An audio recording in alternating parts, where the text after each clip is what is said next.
Oh, sugar honey iced tea. It's the EAC Show. Good day, ladies and gents. I'm Emilio A. Colon. And I am Marcus Mack, and this is the EAC Show coming to you live from sunny South Florida with episode 59. 59, Marcus Mack, coming to you from sunny South Florida. Marcus, we had an amazing interview with Mike Schwerin from the Boston Red Sox last episode 58. For you guys that haven't checked it out, please go look it up on YouTube or go find it on any podcast platform. You know, subscribe, like, comment, give us a rate, because all of that is extremely helpful for the show. And we appreciate all you people that have been tuning in and listening and supporting us. But, you know, I enjoyed it so much, but I really did enjoy the interview itself. And I also enjoyed the behind the scenes as well when we spoke to him pre-show about a lot of this stuff. Yeah, definitely, man. You know, we spoke about his collab with New Balance, his management with Rock Nation Sports. You know, it was definitely a dope interview, man. We enjoyed it. We enjoyed his energy. He definitely brought it. It was great. Yeah, absolutely. And we're looking forward to doing a couple more. We got some more interviews coming up in the future. I'm not gonna hat tip, or tip my hat into some of those right now. I'm gonna kind of like surprise them, and when I can confirm exactly who they are, you'll be, the first to hear it right here, either on YouTube or the podcast platform. Marcus Mack, what did you think about some of the stuff that Mike was telling us? Maybe some of the stuff that you really didn't know too much about and you learned about it, or something that you did know, and then it was like, oh, really? You know, I had no idea about the New Balance deal. No? I had no idea about the New Balance deal. I really didn't. I knew about the Rock Nation, his management of Rock Nation, and I didn't know he had that relationship the entire time with him coming in to the Boston Red Sox. I had no idea. See, so for baseball, Marcus, I'm just gonna put you on real quick. For baseball, it's a little bit different than any other amateur sport. So like in basketball, you get kind of like ridiculed if you get an agent in college or if you have an advisor in college. Like there could be some type of NCAA violations and stuff like that. But with baseball, they really don't. They look the other way when it comes to that type of stuff. So players that are gonna become juniors going into their senior year, they can end up having advisors all the way from high school, because there's a possibility that they get drafted out of high school to come play in the major leagues. You understand? So those people usually have advisors at that time. And if they don't get selected or they don't find a number to agree with the team, they end up going to college and still keeping the advisor around until it's time for them to actually become their agent. I think that's a good look, though. Why is it like that with basketball? I think more, but and I hate to say this because I can't stand getting into this conversation, but I think it really has to do with demographics if you think about it. I mean, when it comes to demographics, you really, really don't hear a certain type of race or culture that, ends up taking money early or whatever it may be. And it sucks. It really does, because like I said, I don't like getting into that discussion. But in all actuality, when you think about it, a lot of these sneaker companies or a lot of these runners, this is what they're called. They're called runners for agencies, run to these basketball players or these football players, and they give them a lump sum of money because they're from, poverty-stricken homes or communities or whatever it may be, and they take advantage of that, and then they literally feed them and their families, and they sit there and say, look, this money is just something to get you by, and then when you end up, going into the league, you got to sign with us, and then, all the endorsements and everything will come based off what we bring from our agency. So I think more has to do with these runners and some of these people that are around certain programs or certain sneaker companies that take advantage of these kids more than anything else. And with baseball being a predominantly white sport, that doesn't happen too often. Okay, so you think it doesn't necessarily have to deal with the demographic, which it does, but it has more so to deal with the sharks that know the business, and then they take advantage of the situation of these young kids coming out of the slums. Yes, but there's also a money factor to it, because in all actuality, Marcus, in baseball, you don't really make that much money off the field unless you're a really, really big name, unless you're a Mike Trout, unless you're Ken Griffey Jr., unless you're Deion Sanders, Derek Jeter. You don't really make money off the field. Your money comes from on the field play majority of the time. Some guys who have Nike deals, New Balance deals, Adidas deals, some of them don't even get money. Like, it's not monetary. It's basically like an allowance just every so often for apparel or cleats or sneakers or whatever it may be, you know? But in basketball and in football, you have plenty of people that they get shoe deals and they get astronomical numbers on these deals. So I think it has more to do a little bit with that as well. You got Kyrie Irving, Paul George, Kevin Durant, LeBron James, Kawhi Leonard. You know, I can name so many basketball players that have shoe deals and get lucrative money from these shoe companies, as to where in baseball, that's not the case. Like, you literally got Mike Trout, and that's it. Like, you know, maybe somebody from Adidas, maybe Bryce Harper from Under Armour, and then that's it. It's not really that much when it comes to baseball. So obviously it has to do, if you follow the money, you will find where the problem is really coming from. Because Go ahead. Because if you really think about it, Marcus, let's say you're the agent, right? And let's say you're coming after my son, Emilio Jr., and he's the prized possession. If Emilio Jr. is from a home to where, you know, we don't have much, and you now present us with $60,000, and you say, look, this $60,000 is going to get you over until Emilio finishes up his year, and then you're going to sign with Marcus Mack Sports Agency. You know, some people might do that because they're going to put themselves in a better situation short term, and then long term they're going to be okay. But if you come after Emilio and we're from an okay home, we're well off, we have money, we don't need the $60,000, that approach is not going to work. Yeah, so if you don't want these random managers, you know, dancing all in the videos, come to death row. Come to death row. Come down with back management. Yeah. So let me ask you a question. Do you think that baseball has, now this is America's pastime, right? Yes. So do you think that baseball, the MLB, has what it needs to get those kind of deals? Or do we need more Yeezy cleats out there? You know what? The Yeezy cleats, to be honest with you, it would be a great idea. I just think that baseball is a very inclusive sport, and it doesn't need to be that way anymore. I think that baseball needs to be able to invite everybody in and allow everybody in. The problem is that baseball has such a vice grip on monetary revenues in the game that, now mind you, it's extremely healthy for the game of baseball, but it's not very good for exposure. You understand? Right. So it's kind of like give and take. We've seen that already.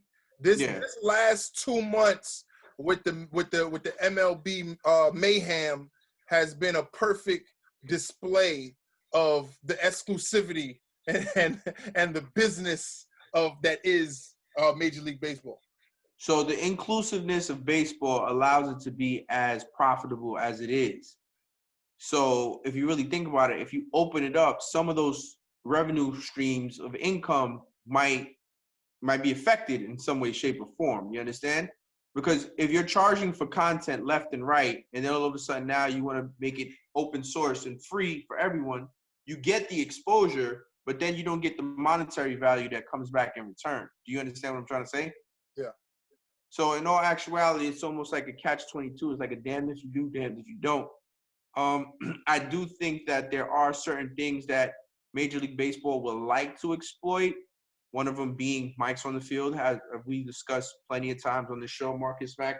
I think that's an amazing idea. Obviously, we got the opinions of Sean Anderson and Mike Schwarn that it's not a good idea to put mics on the pitchers because the pitchers spend so much time actually in the game. But you can mic up the right fielder, the center fielder, the first baseman, so forth and so on, you know? The baseball has to figure out a way to entice the fan, to get the fan to literally buy into everything that they're trying to do. There's a game within the game. But here's the thing. I feel like again, this past 2 months with watching the MLB and watching them work as far as the business side of things, you know, as far as I'm concerned, they're pretty much happy with the old school, man, this is baseball, take me out to the ball game.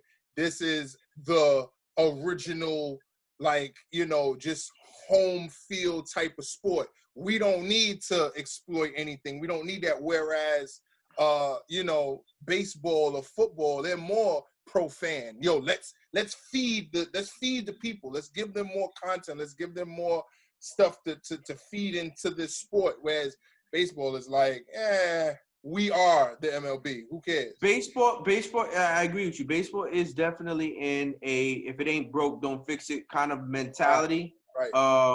I think I've had this discussion with multiple people. I think what ends up happening, Marcus, is that what's going on right now is that generations of families are choosing to choose other sports than baseball. So, for example, my dad played every sport with me in the world. We played basketball, we played football, we threw a football, we played baseball, we played, you know, some of the sports that I really didn't play were just sports that weren't really introduced to me. Not because I couldn't play them, just because they didn't introduce them. So if you really think about it, if your parents introduce you to something at an early age, most likely you'll have a chance to be able to adapt and learn to like that sport specifically. In today's generation, those two leading sports are basketball and football. You rarely see kids nowadays getting bats and balls at 4 or 5 years old and playing baseball. And if they do, if they do get a bat and ball or a T-ball to play baseball, it doesn't last into their teenage years. So that's the disconnect, in my opinion. My opinion is that when a parent introduces baseball to their child, by the time the child becomes a teenager, that child no longer even touches a bat or ball or brings a glove or plays catch. It's easier for that kid to throw a football around or to shoot a basketball and play hoops. You understand? Is it safe to say that baseball is the conservative sport? You know what? That's an amazing question, and I kind of think you're spot on with that. The reason why I would say that you're spot on with that is because baseball does take a lot of skill, and I've had people tell me, like, you know, the reason why people don't really play baseball is because, you know, it's easy to shoot a jump shot. Whether you make it or not, it's still easy to shoot a jump shot. Whether you play football, it's easy to throw a football and catch a football. It's extremely difficult to hit a baseball, Marcus. Right. Like, extremely difficult. It's not easy. Like, technically, it's supposed to be almost impossible to take a round bat and hit a round ball and square it. Right. So that's moving at 98 miles per hour.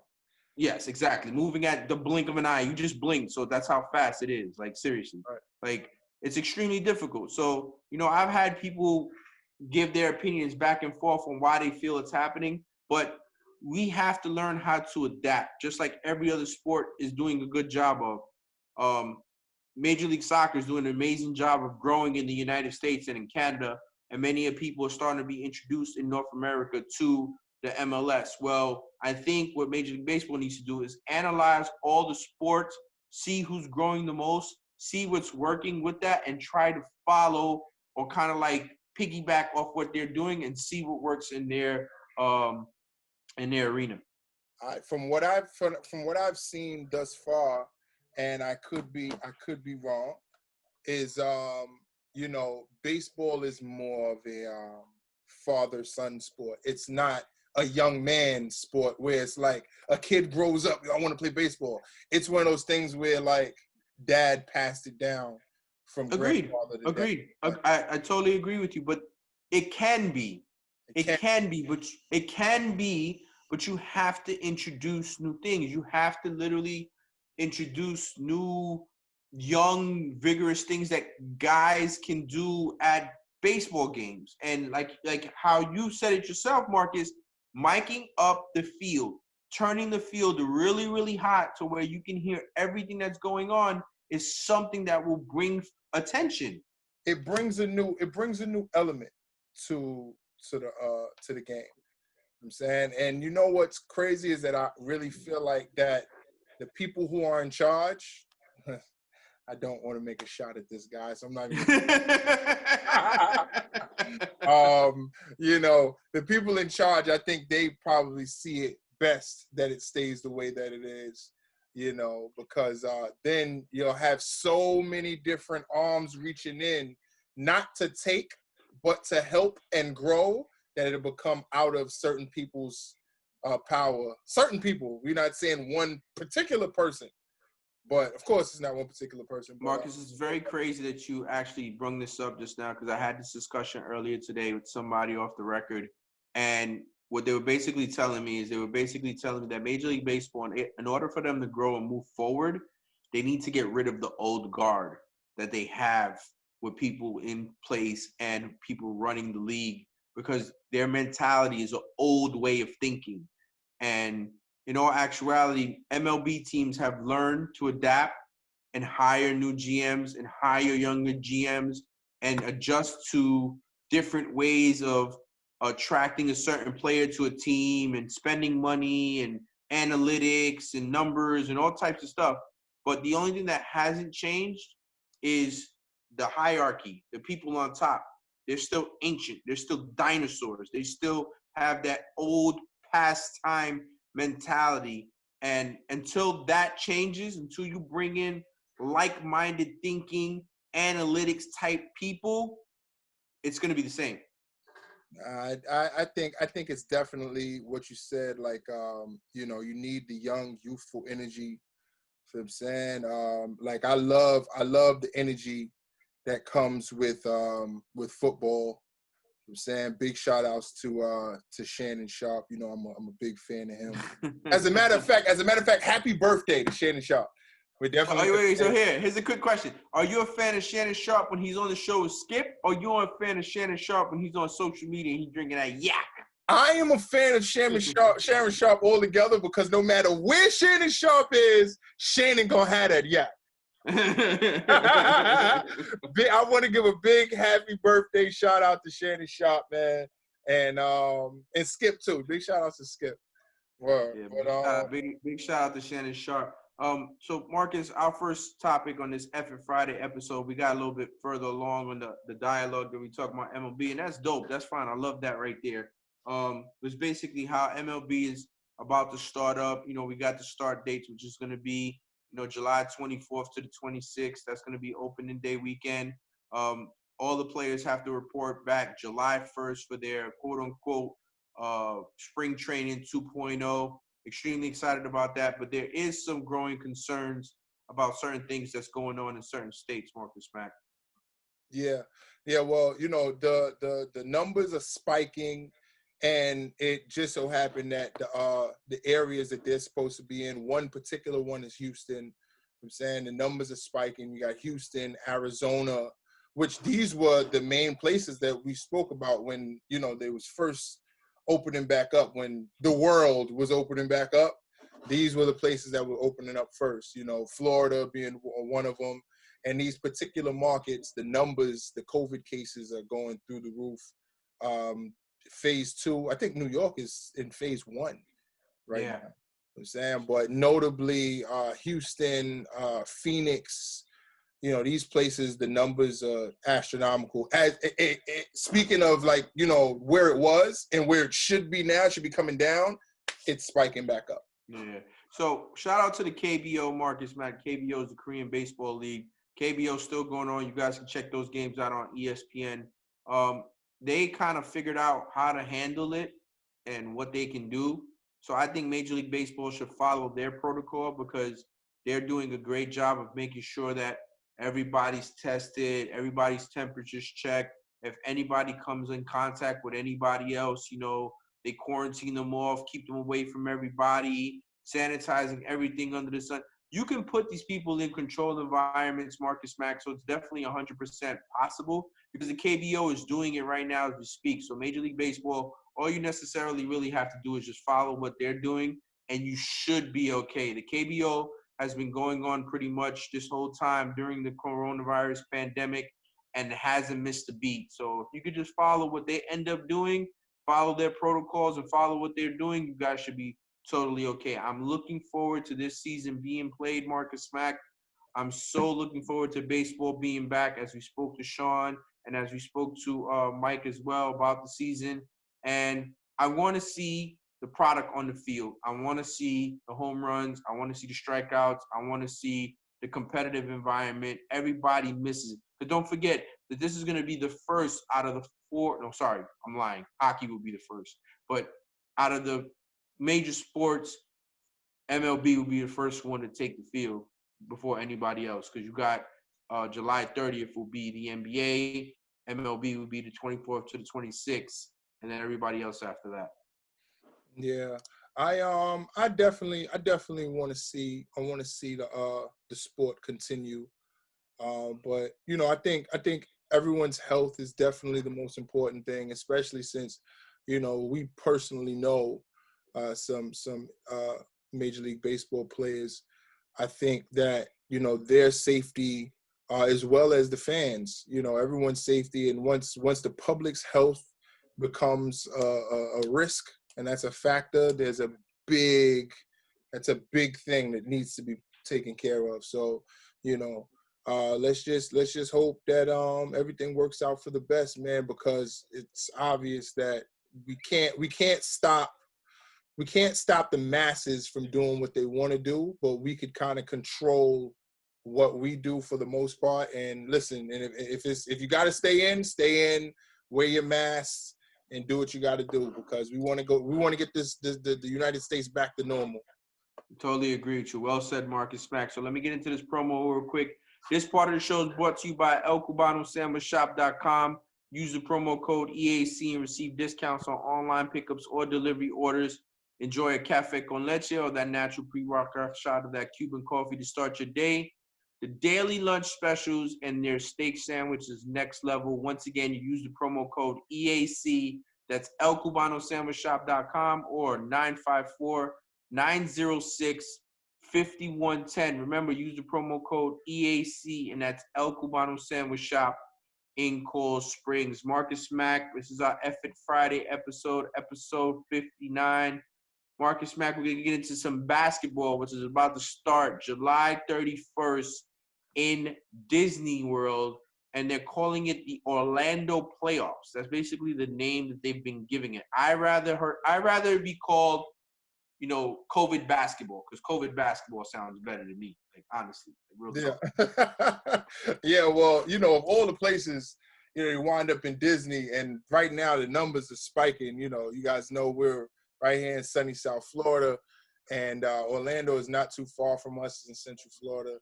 And, you know, the numbers are spiking like crazy up there. Just in South Florida alone, we're talking about the cases went up maybe like 5,000. This is just recently. So can you read the Adam Silver quote? We know that COVID-19 will be with us for the foreseeable future, he said at a press conference, and we are left with no choice but to learn to live with the virus. And then he said, no options are risk-free right now. I mean, so like we said this was going to happen. They're literally just going to take it as they go. You know, the guys that end up getting corona, we're just going to ship them to the side and keep playing games, test everybody, make sure everybody's okay, because it's a little bit different than the beginning part of it, Marcus Mack. I just want to say this. I like his attitude. Adam Silver, I like your attitude, all right? I like the way you think, my guy. Yeah. So let's bring it back. Okay. So let's bring it back. So basically, you know, when this first happened, you had Rudy Gobert and you had Donovan Mitchell who tested positive for the coronavirus. We didn't have that much information. We didn't know. People thought once you get corona, it's a wrap. You're going to die, blah, blah, blah, blah, blah. But, you know, you get people that are asymptomatic that end up having no symptoms, they have corona, they quarantine for 14 days, they test negative, and they go back to normalcy or some type of normalcy of life. While the cases are up, I do agree totally. What is not being reported is how critical are some of those cases. So, for example, if you test people and you got 5,000 people that test positive for the coronavirus, but then you only got 16 people that are in critical condition, like, we just all have to think that everybody has the coronavirus. Like, that's the mentality that you have to have. Yeah, definitely. In one way, shape, or form. And I felt that personally. It's funny talking about Orlando. I went to Orlando for a weekend, and mind you, down here in Fort Lauderdale, Miami, Palm Beach, you have to wear your mask to go into a Walmart. I went up to Orlando, and I went into a Walmart, and nobody was wearing masks. It was normal. And instantly, I got nervous. I'm like, yo, what? So y'all just feel comfortable in here? So y'all not gonna put on a mask? You know what I mean? Right. And I was like, because I forgot my mask, and it's like I'm Batman or something. I don't got my mask. So I got in there, and then my boy was like, "Nah, you don't gotta wear masks here." I'm like, "Oh, word!" And it was kind of black. You the Black Bruce Wayne, huh? Yeah. So I'm like, yo.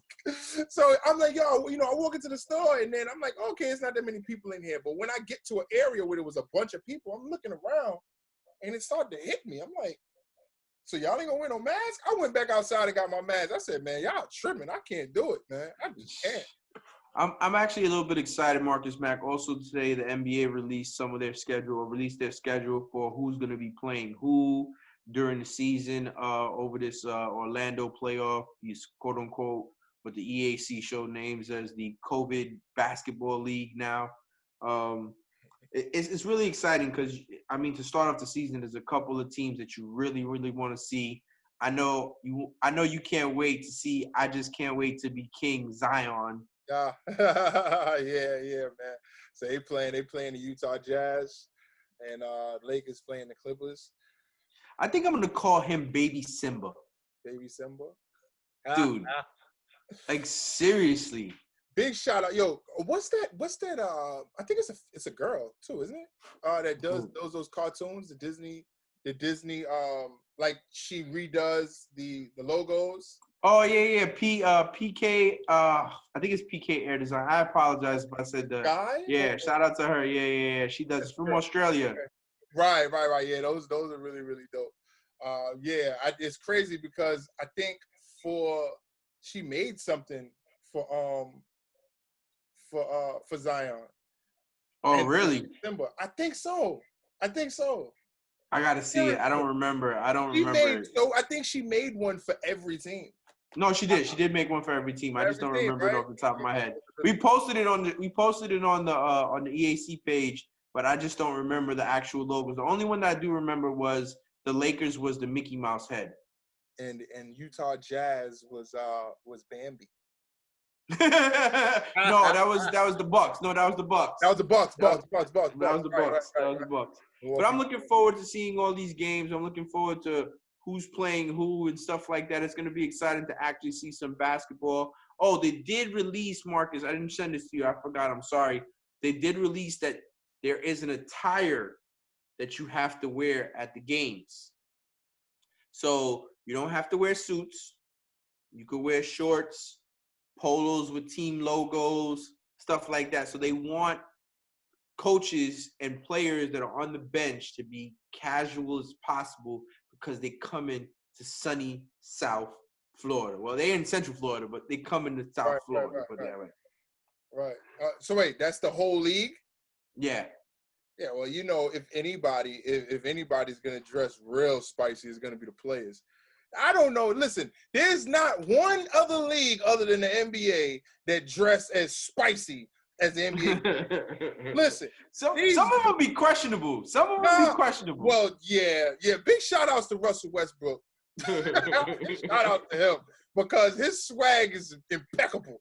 Real, man. Big shout outs to him, man. That's actually one of my favorite players. I really like Westbrook. Hey, let me ask you a question. Does his swag sometimes confuse you? Confuse me? So you never looked at the outfit that he wore and was like, why did he do that? I look at a lot of them outfits that a lot of them wear, and I wonder why. As a matter of fact, I'm still to this day trying to figure out why Michael Jordan's suits used to be so baggy. I don't care if it was the 90s. We really need to find this out. We need to figure this out. As a matter of fact, I can't wait for the season to start back so we start to see these guys waltzing in the stadium or whatever they got on, because we will be premiering every outfit on the EAC show. I promise you. And I have a question for each and every one of these outfits. So looking forward to seeing these games. The NBA gets back July 31st or July 30th, actually, and down in Disney World in Orlando. Marcus Mack, we have one more topic that has to do with coronavirus. I swear to everything I love, I'm tired of speaking about fucking coronavirus. Yeah, corona topics in full effect. Yeah, Clemson football, 14 players test positive for coronavirus, 37 cases total. So Marcus, we spoke about Clemson earlier in the week, no? Yeah, I told you, everybody just needs to assume everybody. Fuck it, we all have it. Like we just have it. Yeah, we have it. It's out, and guess what? People outside too. Outside is wide open, ladies and gentlemen. Outside is wide open. I'm telling you. Listen, I had to go down to Miami this weekend to go do something. Miami looked like it was Memorial Day weekend.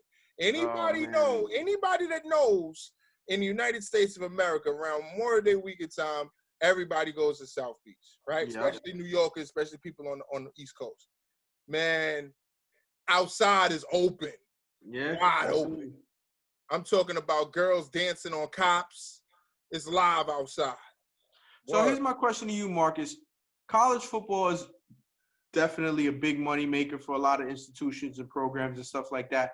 There's some college football athletic directors that have come out and said, I know Ohio State said they want to have anywhere between 20 and 40,000 fans in the stands, obviously within social distancing regulations and stuff like that. Give me your idea. If you have a stadium that can hold 70,000 people, what would be your idea, Marcus, to bring back as many fans as you can to be able to meet the social distancing and CDC guidelines? Say it again. Say it again. Okay. How many people? Say it again. Let's just use Clemson as an example. Let's say Clemson Stadium can hold 60,000 fans. Right. Okay. Maybe more. I don't know. I'm just going off the top of my head. 60,000 is a lot. I put you in charge. You're the athletic director, and you want to bring fans to the game, right? But you want to stay within a certain, number. So you're following the CDC rules, and you're keeping the social distancing. You want to try to fit between 20,000 and maybe, let's say, 30,000 fans into that stadium. Give me your idea on how do you do it? That's a good question. I'm quite sure that's like a big thing right now. Well, I mean, you said it's about 60,000 seats in the stadium, right? Correct. 60,000 seats. You got to stay 6 feet away, right? So as long as you're not family. I'm going to guess that 1, 2, 3. That's about a 1, 2, 3. So let's just say every 2 seats. So let's just say if you was to put everybody 2 seats away, you could probably fit roughly maybe about 25,000 people. Let me ask you a question. Do you think that NCAA teams or NFL teams would have a problem fitting those types of numbers in their stadiums when originally they weren't going to be able to get anybody into their stadiums? Yes. And I'm going to tell you why. Because I feel like that every organization and their marketing team and their marketing department is working double time right now to try to reach out to the people. So basically, my question to you, and I did this on purpose. This is called the alley-oop. I alley-oop this to you to get the business side of this discussion out of you. So basically, when you're doing the numbers and you're trying to figure out whether or not this is a good idea, because we're going to lose a lot of money if no fans come, right? So we have no fan revenue coming in whatsoever.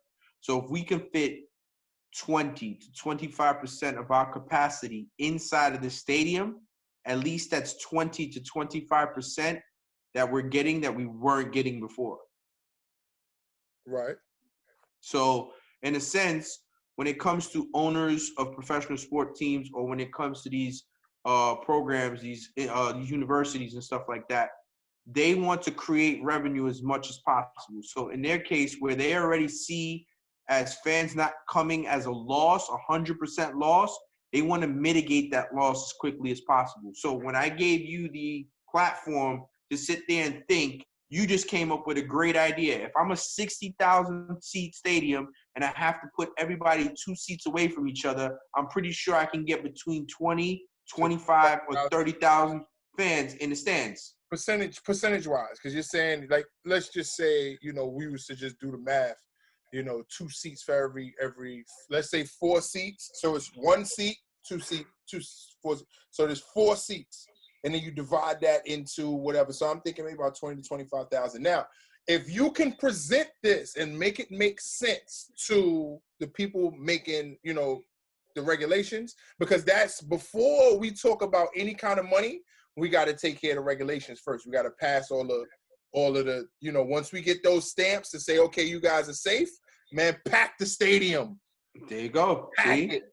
As long as we get those papers signed off, they come through and say, okay, you got, the proper red tape put on the floor and everybody's separated. Okay, cool. So now you guys can go ahead and get people in. Now, based on those numbers, how we're going to pack the house. That's also based on, how we're going to market this thing, how we're going to, price things and how we're going to bring in the revenue. So let's just do simple math. Pull out a calculator real quick. On your phone or something. Pull out a calculator real quick. Simple math. Just real quick. We're going to do simple math. Okay. All right. So let's do 25,000. Right. Divided by, times by 60. Times 60. Okay. It's 1.5 million. $1.5 million, right? I don't know if there's going to be food, so we're just doing ticket sales. That's on average, a person buying a ticket to an NFL game is $60. Let's just say $60, the cheapest one. 1.5 million. There's 8 home games. There's 16 games in total. 8 away, 8 at home. So times 1.5. What is it? 1.25 or 1.5? 1.5. 1.5. 8 times 1.5 million. Okay. 8 or 16? 8. Okay. 12. What's the number? 12 million. $12 million. So the NFL would make $12 million just doing what you thought. And we didn't even count food. We didn't count them buying merchandise, and we didn't count them parking. Yeah, merch. They're definitely gonna make a killing off of merch. I'm gonna tell you why. Because they're gonna make Corona a part of their marketing You're target. an idiot. I'm telling you. You know how many people in 2030 is gonna want to say, "Yo, I was at every game for the Corona. I got a shirt right here. I got the pin that says Corona season. I attended every single National Corona League game. Game. Everyone. The point I was just trying to make is, even if they did the low numbers that you suggested, the idea that you came out with out of thin air in your head just thinking, right. Even if they did that, they're going to create $12 million in revenue from revenue that they weren't even supposed to see at all, Marcus Mack. Which, just for the record, is a percentage of what they normally make. And like, that's us thinking about the numbers right now. And to them, they're thinking about, well, damn, we normally would have made 50 million. And we didn't count parking, we didn't count food, and we didn't count merchandise. Right. Also, Also, what we didn't count is overhead too. People that got to be paid, things that need to, things. Yeah, but that's light work. You think about it. That's chump change in comparison to the amount of money that's made, Marcus. Well, yeah, obviously, I could imagine what those margins are like for real. I have no idea what the real numbers are, but I know for a fact that the margins are huge. But then there's a lot of people that need to be paid. Like, let's not forget, you talking about the tickets got to be paid. There's still a percentage of that that's taken out through Ticketmaster or whoever that's selling tickets. You know what I'm saying? So then Marcus Mack, let's get into our last. Oh, before I forget, I'm sorry. We did address this on a previous show, the one before the interview with Mike Schwerin from the Boston Red Sox. We talked about an incident with UFC, Marcus Mack. And on that incident, we talked about whether or not the corner man for Max, I don't know how to say his last name, whether the corner man for Max did the right thing or not. And I ended up getting an opinion from somebody that didn't want to go on the record to talk about it, but I ended up getting an opinion from somebody, Marcus, and I wanted to hear your response to his opinion. What he said is he said that people are seeing it the wrong way. He said that while MMA is listed as mixed martial arts, there's a martial art aspect to it, but we do not practice martial arts when it comes to that ring. Like in that ring, it's like gladiator. It's barbaric. It's literally, fight to the end. I win, you lose. It's that simple. They are fighting to please an audience of drunk people, high people, and gamblers. Right. So in all actuality, when a mixed martial arts teaches self-defense and discipline, all of that goes out the window the minute that bell rings. So what he was trying to explain to me is that coach knows that fighter's limits better than anybody else. He works with that fighter exclusively all the time. So he knows what he has left in the tank or what he doesn't. Right. So when that fighter kept telling him, I can't go, and the coach is telling him, I know you can, that is the motivational part in the coach that pushes him to do more when his body tells him he can't. He gave me a prime example. He said, listen, if that kid would have went out there and won the next round and won the fight, everybody would have a different perspective on how that coach handled that situation. Right. I am a firm believer in paying attention to context. Right now, and what he's talking about is the narrative. So the narrative would completely change if he would have went out there and won. If he would have got motivated enough, like, yo, listen, get out there, boo boo. But like you said, the corner guy, his coach, is supposed to know his limits. Like to the point where you can say, well, hey, look, I'm gonna push you to this extent because I know what you're capable of. You might want to quit, but I won't let you quit. But, we got to take into consideration that particular fight, he wasn't even really physically prepared for that fight. He was just brought in for it. That somebody else called out. He couldn't do the fight, so he got called in next to do the fight. And it was last minute notice. So, and shout out to him for doing that too. Shout out to him, Marcus Mack. Yeah, most definitely. And there was a lot of, pointing fingers at not only just the corner man, but the fighter as well. Like, he shouldn't take that on his shoulders to say, well, he should have kept going. Because I could imagine what he probably felt like. Because in anything that you do, especially dealing in sports, it's this winner spirit. You know what I'm saying? Right. If you deal in sports, you're talking about you very competitive. So for you to go home, say fuck it Friday, right? Yeah. So you going home knowing that you just quit on a fight, you might as well say you had limp dick. Yeah. You know what I'm saying? For real. Yo, listen, you like a broke dick dog, you backing out of a fight that in your mind you like, man, I know I could take this guy, but your body just couldn't take it. Sometimes you just got to lay down. She got to rub your back and say, baby, it'll be all right.